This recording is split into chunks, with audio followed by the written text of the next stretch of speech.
The chilling wind of late November 1981, or perhaps it was 1982, I can't recall with precision, still lingers in my memory. Kendall, the small town by the northern border, had been my home since '69, and the law had been my charge since '73. Retirement had its perks, mostly stories shared over a cup of coffee with old pals or tales spun for eager grandchildren, their eyes wide, asking, "Grandpa, did you ever use your gun? What was the craziest thing that happened?" I'd usually regale them with tales of high-speed chases or the time a bullet narrowly missed me. These stories had a neat beginning and end where the good guy, yours truly, always came out on top. But the truth is different. It's not the heroic chases that haunt me. It's a cold, gray morning that's etched into my memory. That day began with a call from Jonathan, a young Algonquin lad whose father I'd known well. Jonathan's voice trembled as he spoke, saying something was wrong with one of his horses. Having heard that a group of hikers had recently gone missing near his reservation land, I feared the worst. I grabbed the keys to the police pickup, knowing the rugged terrain I'd encounter. As I navigated the concealed path leading to Jonathan's house, nestled by the forest's edge, a sense of unease gripped me. I'd been there before, back when his father was still around. A stoic man, rooted in tradition, who'd passed on a few years back. Jonathan had always been close to his father, and his death had shaken the boy to his core. Parking next to a dark green truck at the base of a long incline, I noticed the horse stables, eerily silent with no sign of the animals. The cabin, a blend of traditional craftsmanship and modern additions, stood as a testament to the legacy left by Jonathan's father. Climbing the steep path, the weight of my years bore down on me. By the time I reached the cabin steps, I was out of breath. A knock on the door yielded no response, but an unsettling stench hung in the air. Following the source of the smell, I called out to Jonathan. I found him, shock painted on his face, next to a hole in the fields, and there, lying next to him, was the mutilated corpse of one of his horses. Gasping, all I could muster was, "Christ, Jonathan, what in God's name happened here?" In the backdrop of the thick woods, Jonathan pointed to the ravaged body of the horse, his voice trembling. "Found him this way near the trees. I can't explain what happened." Even though our interactions in the past had been limited, I could detect an unusual tension in his voice, like he hadn't had a wink of sleep in days. As I watched him drag the horse's remnants into a pit, the weight of the situation hit me. Instinctively, I picked up a shovel, assisting him in burying the creature. The gashes and wounds on the animal suggested a bear might have done it, but Jonathan quickly dispelled that notion. "Sheriff, there's something unnatural in these woods. Been observing it for weeks now, lurking amongst the cedars," he said, almost whispering. Pausing my shoveling, I asked, "A bear, perhaps?" He vehemently shook his head. "No, it's a spirit. I've seen it with my own eyes." Now, I'd heard tales from the Algonquin folks about spirits and legends, but I'd always taken them with a grain of salt. Yet the distress in Jonathan's voice and his ashen complexion gave me pause. Trying to offer some comfort, I inquired, "When did you discover your horse in this state?" Jonathan recounted. "Ever since I felt its sinister presence, I started keeping the horses close, not letting them near the woods. But that night, one broke free. The chilling screams of the creature, accompanied by an eerie, guttural sound I'd never heard before, pierced the stillness. Come dawn, I found him, torn apart on my yard." He spoke of the temperature dropping abruptly and of fleeting glimpses of a tall, shadowy figure just beyond the tree line, always evading direct light. His recounting felt surreal, like he was caught in a waking nightmare. Trying to ground the situation, I thought of reasonable explanations. Maybe the isolation had taken its toll on him, or perhaps substances were at play. But the sight of the mutilated horse was tangible, undeniable evidence that something was amiss. Even a bear wouldn't leave its kill in such a grotesque state. Suddenly, Jonathan tensed, his gaze darting towards the trees. "Did you hear that?" he whispered, but I heard nothing. Concerned for his well-being, I advised, "Jonathan, you need some rest. Maybe spend the night in town." He shook his head. "Can't leave my horses alone with that thing around." Feeling a debt to his family, I offered, "I'll come back this evening. Stay the night, watch over things. You get some sleep." He hesitated but eventually agreed, probably seeing no better option. After ensuring he was relatively settled, I drove back to the station, informing my secretary of my plans. I then armed myself with a shotgun. Monster or not, I wasn't taking any risks with whatever mutilated that horse. Before night descended, I informed my family about my commitment for the night, hoping to give Jonathan, and maybe myself, some peace of mind. The concern in my wife's eyes was palpable as I relayed Jonathan's plight and my decision to help. She vehemently protested, "It doesn't feel right. Don't go."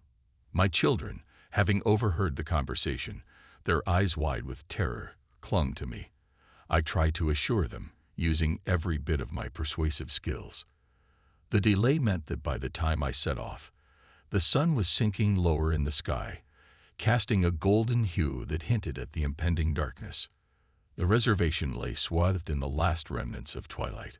My truck's headlights illuminated the way, slicing through the gathering gloom. The closer I got to Jonathan's place, an uneasy sensation crept over me. Upon reaching his property, my alarm heightened. His truck was conspicuously absent. Though momentarily disconcerted, I told myself he might have parked elsewhere. I felt obligated to inspect the place nonetheless. Jonathan's home appeared both ancient and eerie. An old-fashioned oil lantern cast a feeble light outside, while a soft glow emanated from the windows, giving the house a gothic ambience. Steeling my nerves, I retrieved the shotgun, tested the revolver on my hip, and set forth with a flashlight in hand. The trek uphill towards the house felt interminable, my surroundings growing increasingly opaque. It was disconcerting how the tales I'd heard started affecting my perception, making every rustling leaf or creak sound ominous. Guided by the lantern's frail illumination, like a sage navigating by starlight, I eventually reached the house's entrance. To my surprise, the front door stood slightly open. Clutching the shotgun, I announced myself, "Jonathan, it's me." Silence answered. Pushing the door open with caution, the room inside was a mix of tribal decorations. A faded animal skin draped over an old-fashioned couch, and a beautiful dream catcher hanging above it. But my inspection was interrupted by a sickening odor, so overpowering I had to retreat momentarily to gulp in fresh air. Gathering my wits, I delved deeper into the house. To my right lay a rudimentary kitchen. A faucet dripped monotonously into a sink, and on the stove sat a pan with some burnt remnants still warm to touch. Two doors led to rooms off a narrow hallway. I painstakingly checked both, my senses on high alert, but they were devoid of any occupants. However, the nauseating stench persisted, amplifying my anxiety. Suddenly, I remembered the horses. Racing to the stables, my flashlight's beam revealed empty stalls with doors either ajar or unhinged, suggesting a hasty exodus or forceful escape. Panic bubbled up within me. Should I leave? Call for reinforcements? An owl's piercing cry jolted me out of my thoughts. Glancing up, I spotted a magnificent white bird, its unblinking eyes gazing deeply into mine. With a graceful sweep of its wings, it soared away. The soft light of the rising moon cast eerie shadows, improving my visibility marginally. I systematically circled the house, the forest's edge appearing like an impenetrable abyss, defying even my flashlight's strong beam. The temperature took a nosedive, sending shivers down my spine. Pulling my coat tighter, I stumbled upon a chained cellar door, one half of which had been violently breached. Several bullet holes punctuated its surface. Trying to get a glimpse inside, I aimed my flashlight through the broken panel. It revealed a descending flight of grimy concrete steps, which disappeared into the inky blackness below. My focus on the oddity of the cellar was disrupted by a peculiar noise, an unnatural stirring from the surroundings. Swiveling around, I directed the flashlight's beam into the encompassing obscurity, but nothing materialized before me. I methodically swept the light over the tree line, attempting to discern any abnormalities. As I ventured deeper with my gaze, I found the flashlight's radiance diminished considerably, as if the forest itself was swallowing the illumination. Amid the dense vegetation, one particular tree caught my attention. It seemed anomalous, with a grayish hue, in stark contrast to the greenery around. As I scrutinized it, I realized it was not reminiscent of any flora native to this area, or, frankly, any region I was familiar with. It possessed a sort of alien demeanor, its branches, looking gaunt and frail, drooped towards the ground, and its base appeared curiously desiccated. As the wind rustled the nearby plants, this tree remained eerily motionless. Lost in my observation, I tried relating its features to any botanical knowledge I possessed, but my contemplation was abruptly interrupted. Astonishingly, the tree morphed into a sentient being. Standing upright, and with a speed that defied human comprehension, it blurred into the depths of the forest. In a state of shock and disbelief, my finger instinctively squeezed the trigger, discharging the shotgun, but the creature was long gone. What had I witnessed? My brain grappled with the reality of it, a fleeting monstrous visage, imprinted temporarily on my mind. I could barely discern specifics, but an overwhelming sensation of trepidation coursed through me. Positioning myself against the house's wall, I cautiously circled it, ensuring the forest remained within my line of sight. Every couple of steps, I'd halt, intensifying my auditory senses, listening for any anomalies. Through this painstakingly slow movement, I finally reached the cabin's front, clambering over the porch's railing to further limit the creature's possible avenues of approach. But this brief vulnerability, turning my back to the forest, sent waves of panic through me. As I settled, a haunting wail permeated the atmosphere, so intertwined with the gusts of wind, it was nearly impossible to pinpoint its origin. After an eerily prolonged silence, the biting cold impressed upon me the need to evacuate. My truck, still parked undisturbed down the hill, was my best means of escape. Adopting the same strategic movement, I commenced my descent, treading on the damp, slippery ground. Every step felt torturous, with the ever-present feeling of being ensnared by the encompassing abyss.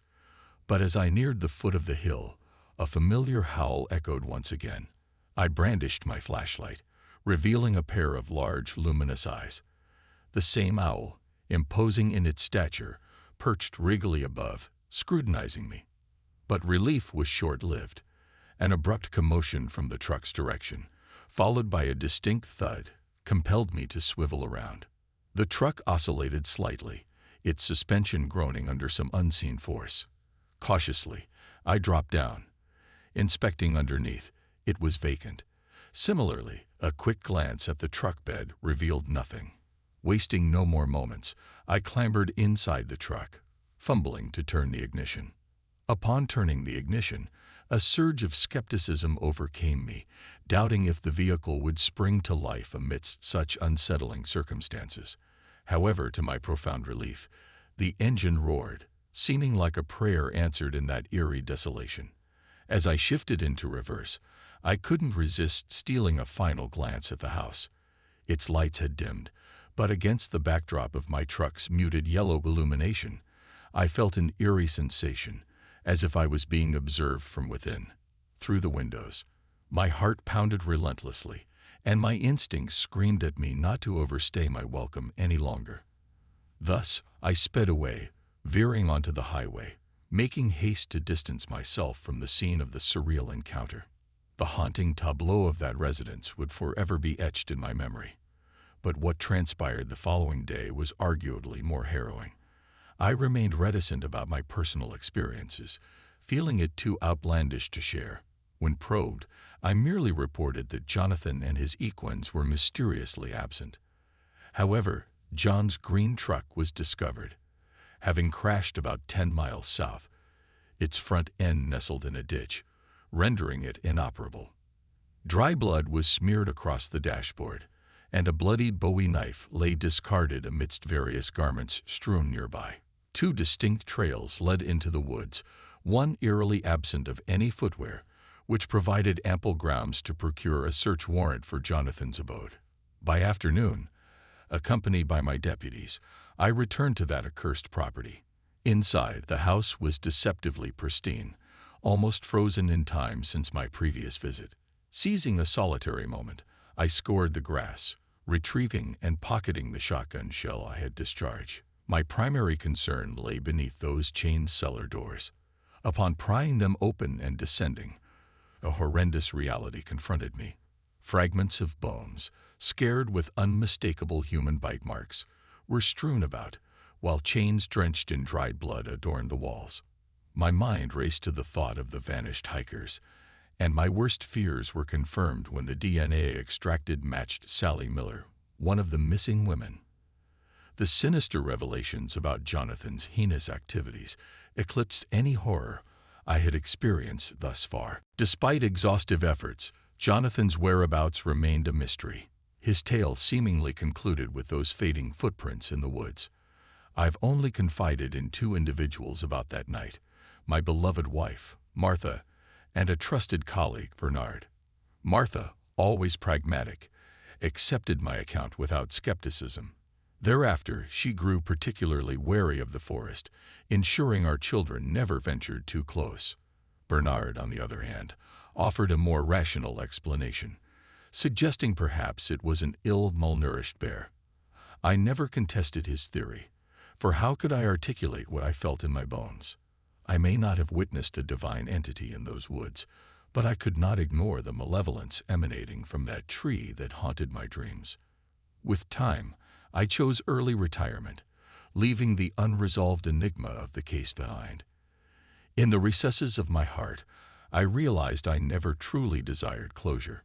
Jonathan had vanished, and as for the unexplainable occurrences and their implications, some narratives are better left incomplete, without definite conclusions. The dark legend of those woods paled when juxtaposed with the malevolence that once resided within a man I deemed virtuous.